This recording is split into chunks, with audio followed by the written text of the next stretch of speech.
So let me reiterate what she said. She said if a predator is above the penguin looking down, that black back's going to blend in with the bottom of the ocean, right? Okay, so make sure I got it right. If the predator is below the penguin looking up, its white belly will blend in with the sunlight. Okay, Juna, there's another reason why penguins are black and white, though. Yeah, it's another function that they have.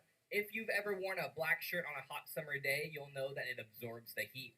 These penguins, if they're ever cold, they can turn their backs towards the sun so that their black side will absorb the heat. They can turn around if they're feeling a little warm and reflect the sunlight a little bit as well.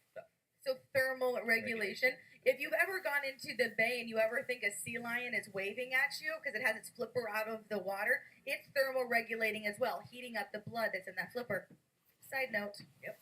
It gets very cold in the water, so it's a very important part. That's why I stay out of it. Yeah. Any other questions? Yes, sir.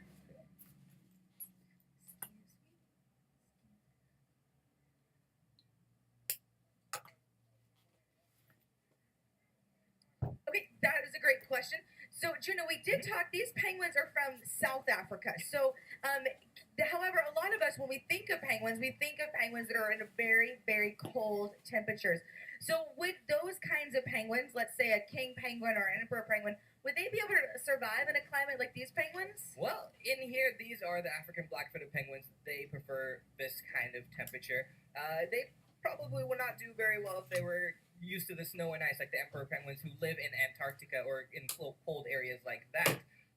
There are about 18 different species of penguins, slightly debatable depending on who you talk to, but about 5 or 6 of them live in Antarctica and the ice and snow. So you've probably seen a lot of movies that have penguins in cold areas. That's why we tend to think of them like that. But not all penguins live in that kind of climate.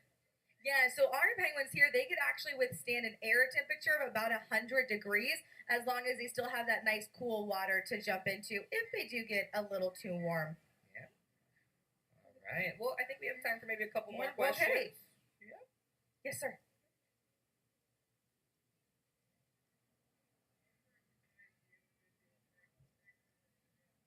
Fantastic. So this is a two-parter. Mhm. Can Eric recognize the penguins just by looking at them, and do they have names? Good questions, and yes to both. Eric has been looking at the penguins for a long time. They can identify which one is which. If they need a little cheat sheet, you can look on their wings. They have bands around their wings, and that will tell us two things. If it's a black band, or that's a female. If it's a white band, it's a male.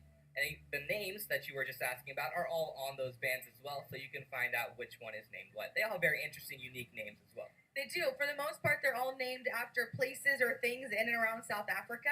So, for example, we have Sokoe in there. Sokoe is Swahili for hippopotamus.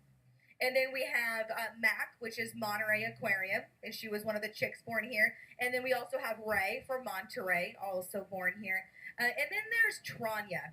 Tranya is a alcoholic beverage from Star Trek, I believe, that was made with multiple types of rum. Yeah. I didn't name that one. All right. I promise. Well, it looks like Eric and Billy are still going, but we're probably getting ready to wrap up. Yeah, I would say, how about we try this? Why don't we invite people to come up and ask us questions, and that way they can continue to enjoy the feeding without our voices ringing inside their heads? That totally works. Let's at least give them a big round of applause to the feeders inside.